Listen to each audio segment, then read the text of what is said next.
अस्सलाम वालेकुम नाज़रीन, देवरानी जेठानी फूड सीक्रेट्स में आप लोगों को खुश आमदीद। आज हम आपके लिए ये आलू मटर मूंगरे की मिक्स सब्ज़ी की रेसिपी के साथ हाजिर हुए हैं।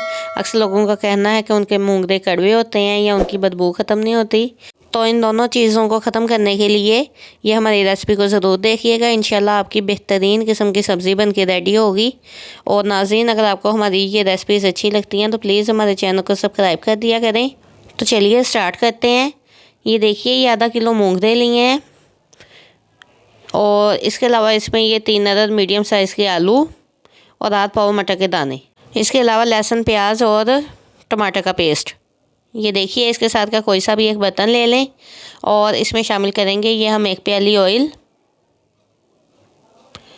1 प्याली ऑयल की इसमें शामिल कर दी। अब ये मीडियम कटी हुई प्याज ये इसमें शामिल कर दें और प्याज को इसमें शामिल करते हुए इसे सुनहरा होने तक हम इसे फ्राई करेंगे। ये देखिए, हमारे प्याज का कलर अच्छे से सुनहरी हो चुका हुआ है। तो अब ये लहसुन अदरक का पेस्ट 1 टेबल स्पून ये इसमें शामिल कर देंगे और इसे इसमें शामिल करते हुए इसकी 1 से 2 मिनट तक अच्छे से इसे इसमें फ्राई करेंगे ताकि इसकी स्मेल ख़त्म हो जाए और हमारी सब्ज़ी में इसकी स्मेल दोबारा ना हो। इसका कलर चेंज नहीं करना, सिर्फ इसकी बदबू ख़त्म करने के लिए सिर्फ 1 मिनट तक इसे अच्छे से इस तरह से फ्राई करना है हमने। इसके बाद ये टमाटो पेस्ट ये इसमें शामिल कर दें। टमाटर हमेशा पेस्ट की शक्ल में शामिल किया करें। इससे जो क्या होता है, इससे ना हमारी ग्रेवी बहुत अच्छी सी बनके तैयार होती है। हमारे सालन की कोई सा भी सालन हो तो इस वजह से मैं इसे हमेशा पेस्ट की शक्ल में ऐड करती हूँ।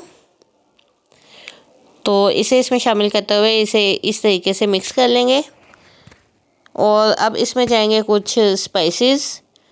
सबसे पहले ये हरी मिर्चों का पेस्ट बनाया हुआ है ये इसमें शामिल कर दें। ये इसमें एक बहुत अच्छा सा टेस्ट लेके आता है। इसके अलावा इसमें ये 1 टेबल स्पून नमक, यहाँ कम या ज़्यादा आप कर सकते हैं, जितनी भी आपकी चीज़ की मकदार होगी उसके हिसाब से जाएगा। सुरख मिर्च का पाउडर 1 टेबल स्पून ये शामिल कर दें। हल्दी पाउडर ½ टी स्पून ये शामिल कर दें। इन तमाम चीज़ों को इसमें शामिल करने के बाद इसमें चम्मच चलाते हुए इसे 1 मिनट तक अच्छे से फ्राई करेंगे ताकि हमारे मसालों का कच्चापन दूर हो जाए। और 1 मिनट तक इसकी अच्छे से फ्राई करने के बाद इसे अब हम इसमें शामिल करेंगे ये मटर, ये आध पाव के करीब मटर हैं, ये दाने इसमें शामिल कर दिए हैं और इसे तकरीबन 3 से 4 मिनट तक अच्छे से फ्राई करेंगे हम इस तरीके से चम्मच चलाते हुए।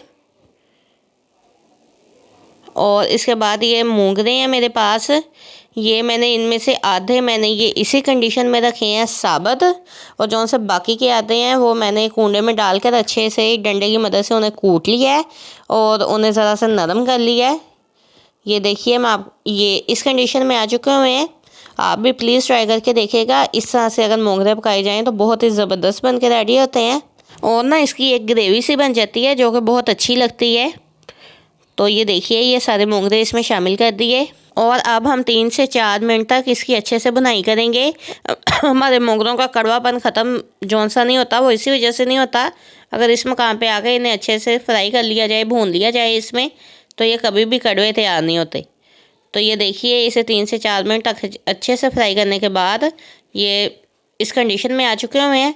तो अब हम इसमें शामिल करेंगे 1 प्याली पानी और इसका कवर लगा के इसे तकरीबन 15 से 20 मिनट तक के लिए, जब तक कि हमारे मूंगरे अच्छे से गल ना जाएं, इसका कवर लगा देंगे और इसे छोड़ देंगे। तो चलिए मिलते हैं 15 या 20 मिनट के बाद। ये देखिए, इन्हें पकते हुए तकरीबन 20 मिनट हो चुके हुए हैं। 15 मिनट के बाद देखे थे लेकिन अभी कसर थी थोड़ी सी इसमें। और अब आप इसकी ज़रा कंडीशन देखें, इसका जौन सा पानी इसमें शामिल किया था वो तकरीबन खुश्क हो चुका हुआ है। ये देखिए, इस कंडीशन में आ चुके हुए हैं, ये तकरीबन पानी इसका अच्छे से खुश्क हो चुका हुआ है। तो अब हम इस मकाम पे आके इसमें ये आलू शामिल करेंगे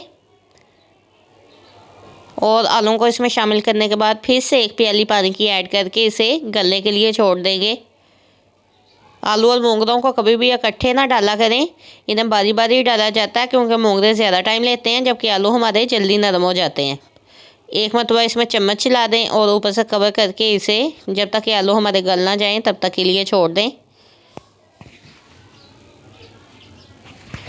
ये देखें नाज़रीन, ये इतने तकरीबन 15 मिनट हो चुके हुए हैं। 10 मिनट पे मैंने देखा था तो हमारे आलू अभी अच्छे से गले नहीं थे, थोड़ी सी कसर बाकी थी। तो 15 मिनट के बाद अब इसमें चम्मच हिलाते हुए इसे अच्छे से हम इसका पानी खुश्क कर लेंगे ताकि ये इसमें पानी ना रहे और ऑयल जौन सा वो सालन से अलग हो जाए। और ये 3 अदद हरी मिर्चियाँ इसमें शामिल कर देंगे। हरी मिर्च हमेशा एंड पे जाके इसमें शामिल किया करें, पेस्ट शामिल किया था, लेकिन इसका एक अलग ही ये मज़ा देती है एंड पे आके। और इसे अच्छे से फ्राई कर लेंगे। ये देखिए हमारे सालन ने ऑयल छोड़ दिया, ऑयल अलग हो चुका हुआ है सालन से।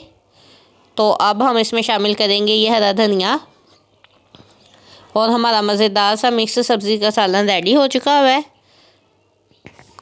तो अब आपको हम इसे डिश आउट करके भी दिखाते हैं। इसके साथ की कोई सी भी एक प्लेट ले लें और ये देखिए माशाल्लाह, आप इसका कलर चेक कीजिए ज़रा, कितना माशाल्लाह बेहतरीन कलर इसका आया है। आपको इसकी कंडीशन देख के पता चल रहा होगा। तो नाज़रीन, अगर आपको हमारी ये रेसिपी अच्छी लगी हो तो प्लीज़ लाइक और शेयर ज़रूर किया करें। कमेंट बॉक्स में अपनी राय का इज़हार ज़रूर किया करें। मुझे और मेरी टीम को इजाज़त दें, दुआ में याद रखिएगा। फिर हाजिर होंगे किसी और अच्छी और ख़ूबसूरत सी नई रेसिपी के साथ। अल्लाह हाफिज़।